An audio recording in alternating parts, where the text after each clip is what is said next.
Hey guys, I got a word I want to share. I just want to be obedient to the Holy Spirit right now. And I was fellowshipping with my buddy Kwasi in Texas, and we were talking about the importance of visualization of the Word in our daily walk with the Lord.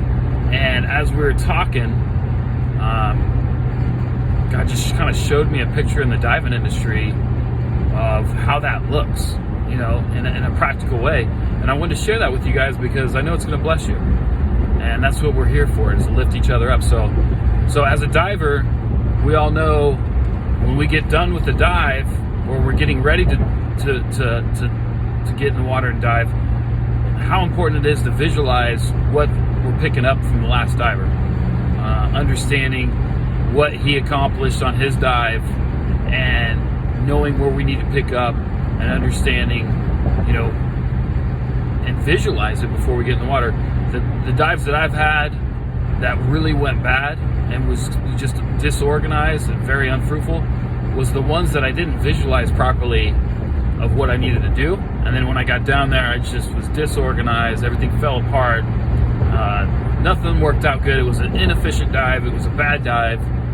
But the ones that really went the best were the ones that I completely visualized exactly every step I needed to do, every tool I would need, and I understood where I was picking up on the last dive and where I was taking over on it, what I needed to get accomplished. I visualized it, I understood it, I saw it with my mind, I saw it with my eyes, in my head, and then when I got in the water, it was no problem.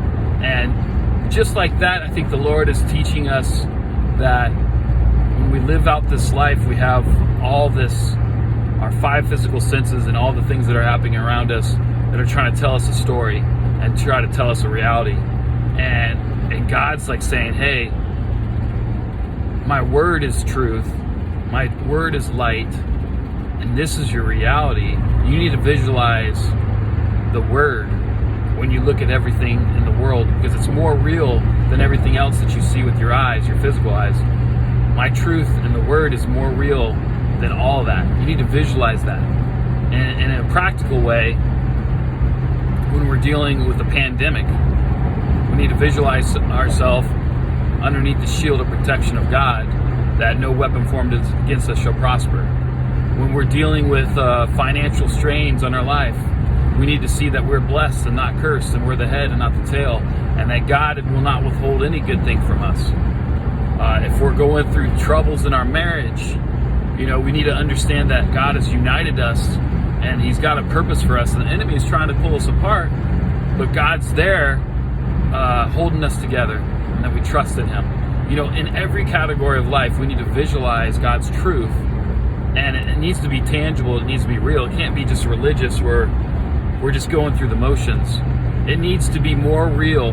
The truth needs to be more real to us than what we see with our five physical senses and what we see on the outside, or the circumstances, or the bad news that we're receiving. That truth must be more real to us. And that's why God encourages us to meditate on the Word day and night. Don't let it depart from our eyes, because He knows in order for our faith to work the way it should, we must believe His truth more than we believe the lies of the enemy or the lies of the circumstances. So I just wanted to share that word for you guys and encourage you. No matter what you're going through, God is with you. God's going to get you through it. And He's got a purpose for you. You're His masterpiece. You're a son of God. You're a child of God. And He's got a bigger purpose than you could ever imagine for your life. Don't believe the lie, and visualize and step into the truth and live it out. God bless.